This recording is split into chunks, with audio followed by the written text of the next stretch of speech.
Hello, welcome to Leaders in Studio, the New York City edition, where we travel around the world interviewing great leaders in the technology space to share their journey, their ideas, and if we're lucky, they give us a sneak peek on whatever next innovative project that they're working on. My name is Eo Solomon. I'm the founder and chief strategy officer of Avenue Code. I'm here today with Radha Subramanyam, who is, and I am very intimidated by saying that long title, so I'm going to be President and Chief Research and Analytics Officer at CBS Corporation. So welcome. Thanks you for having coming. Me. Thank you. I have to say this is very intimidating for me. We are usually amateur camera executive interviewing other amateur camera executives, and I was reading your background. You've been named one of the most influential women in radio, and you're in the top of CBS. So please be patient and sympathetic to as I stumble through this interview. Thank you for being here. So let's start with something light. Just tell us about your journey. How did you get here? Being in such a great corporations, great company, and in the top of the food chain in what I think is a relatively new discipline. So share with us. That's a great question, and thank you for having me here today, and thanks to your wonderful team. So I've wanted to work in the media and entertainment business probably since I was 12, 13 years old.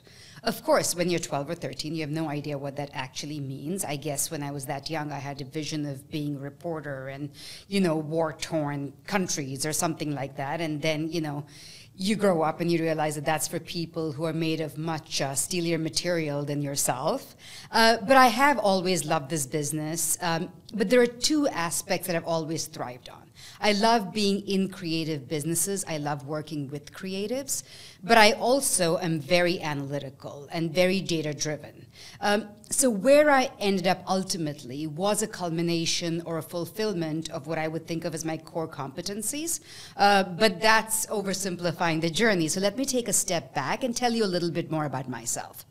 I'm from New Delhi. I moved to the US when I was pretty young to go to Northwestern in the media school, which they used to call RTVF. And I knew I wanted to work in the sector. I didn't have a very good sense, as I said, of exactly what that would look like. So I tried my hand at different things, production and so on. Ultimately ended up getting a PhD, a doctorate from Northwestern. And I was an academic for the first couple of years. But I realized that my passions and my energy and my interest lay on the other side of the house and actually being part of the creative process. So I ended up moving to the media sector, and I got great advice from a lovely man named John Spade, whom I actually ran into yesterday a long time ago. And he said to me, he was at MSNBC at that time, that research would be an obvious fit for me, but why don't I try other things? So I actually started off in the management consulting role, where I got to do everything from research to marketing to HR to finance, and got a really broad sense of the potential and opportunity in this business. But at the end of 18 months, I very much, knew that he knew that research and analytics was the right fit for me, and that's where I've been ever since.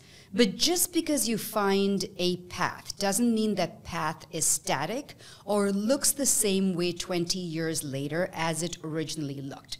So if I look through the past 20, 25 years of my career, I think what has made it fun and perhaps also distinguished me from many others is that I've done many different things within the field. I started in analytics, I did hardcore consumer research, I started in television, I moved into pure digital for several years, I did social media, I did audio, and I think the diversity of experience that I brought to the table. I jumped into AI and ML and big data a long time ago before it was fashionable. And I think it's this breadth of experience and this ability and willingness to fuse together all of these disparate threads and different disciplines is what has prepared me for the role I'm in today. I mean, it's a great role. It's, America's biggest network, has been for 14 of the last 20 years. But I think I pull on all of those different threads of experience to lead my team and to do the job well. Thank you. I have a question. How did you transition from academic to commercial corporations? How did that enable you to do better in the commercial space? So I think the journey begins with knowing what you want and where you want to be and what energizes you, right? So you start there, but then like any other job, you start by talking to people. You start by just talking to people to understand the different layers of the business and the different potential areas of fit. And I was very lucky that in New York City, some 20 years ago, there were a lot of different people willing to have that conversation with me. And guide me along the path. But ultimately, it's about, the old-fashioned word networking, but really getting to know people and getting to know the sector and being really open to change. I mean, to a certain extent, I knew that even if I had a PhD and everything else, I wouldn't be starting at the top of the organization, right? I'd have to work my way up. And while I didn't start totally entry level, I think that perspective and that humility really helped me in the early years. How about the classroom etiquettes? Like being in the front of a classroom full of people, how did that transition to being in the front of a room full of executives? I'm just... Right. It's a great question. So I will say that when you have to teach a classroom of 400 students, which I did at NYU, just down the street from here, and you are either their age or maybe a year or two older, you learn a lot, right? And for me, it was a couple of different things. One of it is, of course, confidence and learning to speak in public and all of that. But the other was having or getting to a point where I had a degree of comfort with not knowing everything. Somebody gave me early advice in my teaching career, which is you only have to be one lesson ahead of the students, right? You don't need to know everything. You have to be one lesson plan ahead. And that was very empowering. I didn't need to know everything, but I'd figure it out along the way. And it's that confidence that has allowed me to step into so many different facets of media, entertainment, and analytics, because again, I don't need to know everything, but I will figure it out along the way. That's great. Thank you. My next question is about your status. So as a woman of color in the C-suite, what is the one thing or few things that you would like to make your peers aware of or take into considerations? So I want to start with this more broadly, and that applies to all of us, women of color or not. I think we all need to be aware that we all come with unconscious bias.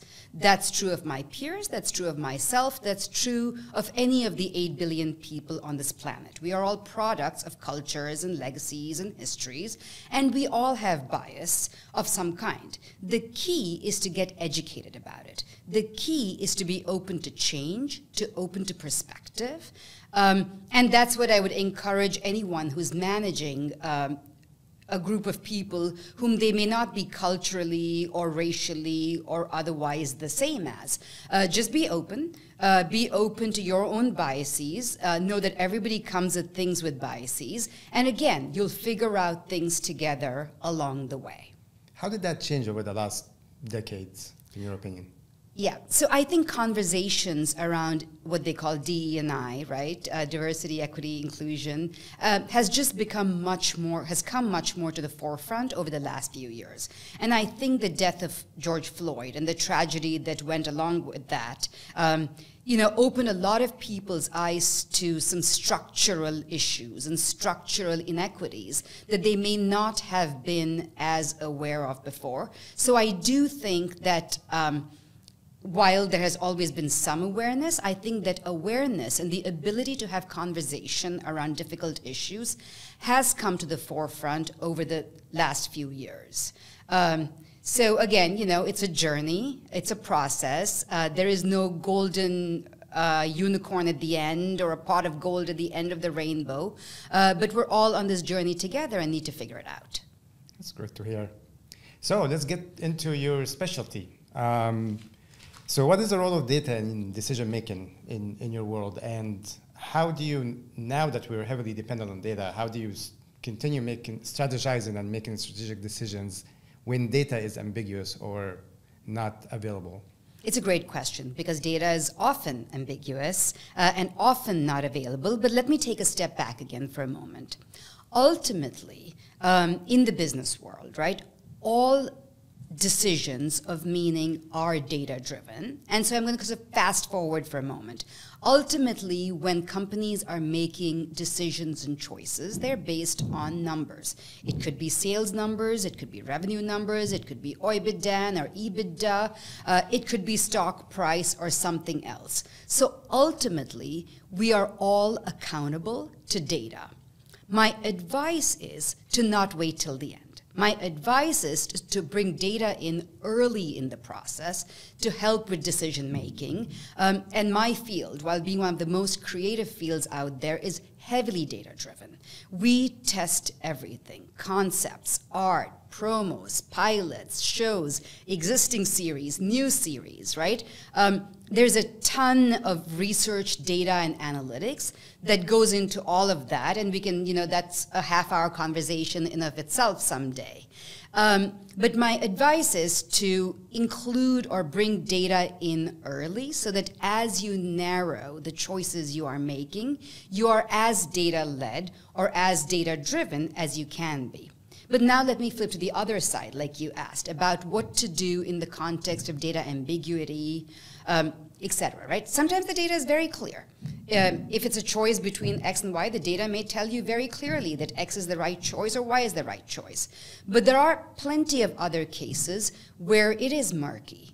And that's where your deep relationships with your peers and your CEO really come into play, because that's where you have to be able to have that conversation of, it could be X or Y, and yes, I'm the data leader, but the data is fuzzy. The data is not giving us a clear indication, but we together as a C-suite need to make a bet, need to figure things out, bet on A or B or X or Y, and hold hands and go into it together. So any victory that comes out of it is a team victory. And if there are consequences, that too you have to embrace as a team. So the role of the data leader is to have that level of maturity and confidence so that they can say, hey, I know this pretty definitively, and hey, we've done all this work, but it's not that clear, so let's figure it out together. It's very nice to hear. So let's get further into, segmentations and consumer analysis. And so in my, again, not uneducated opinion, I think I would name your consumers to be the audience or the sponsors, but also there's internal consumers, like data provided to executive to make certain decisions, etc. And I wanted to know, how do you see or any other segment that you want to add? And I wanted to know, how do you see the consumer's evolution over the last decades or so, with particularly post-pandemic, as a result of what we've gone through, and how was data utilized in such a manner? Right. So I'm going to start with the biggest C, or the consumer that ultimately matters the most and is the boss of all of us, right? Those are the actual viewers. Those are the actual people who consume our products, whether it's television shows or a CPG product, right? Those people are the ultimate boss, and we always have to keep them in mind rather than any other dynamic or agenda in making our decisions, because they rule, right? They control us. And the consumer, or as we all know over the past several years, wants more choice, wants more control, likes competition. Again, I'm throwing out a lot of C words, but they all happen to be true. And we know that about the evolution of the consumer over the past few days. But I've seen something interesting come out, and of course there's actual customer experience, how you engage with them when we interact with them as brands and so on. But I've seen something interesting coming out of the pandemic. I mean, there are so many interesting things. We will spend decades in history books talking about it and thinking about it, but let me flag a couple things, right?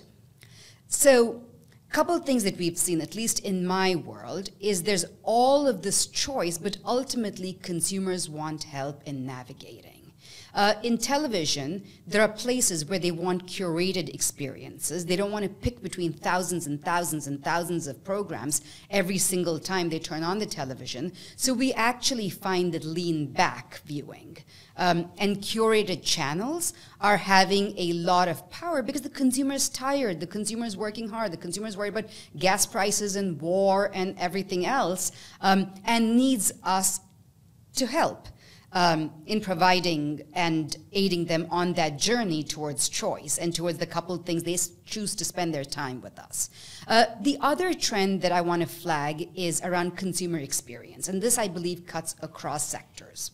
The consumer has been incredibly patient with American corporations through the pandemic. They were very sympathetic about supply chain woes and empty shelves and so much more. But the sense we are getting from some of our consumer work and consumer research at this point is we may be wearing thin on them and thin on their patience, because it's also like, okay, it's been 2 years. We, as consumers, have had to adjust and learn to make choices and deliver. Deliver for our families, deliver for our children, deliver for our employers, despite all of these challenges. And you, big American corporations, need to do the same. That's very interesting. You've leaned back. Can you elaborate on that term? That's basically the term when you're watching TV, right? Yes, it's a term when you're, so there's lean forward is when you're getting in there and making choices, right? It could be in the digital context, but it could also be in the television context. When we say lean back, we mean curated. We mean channels that have been curated. We mean programs that have been placed adjacent to other programs.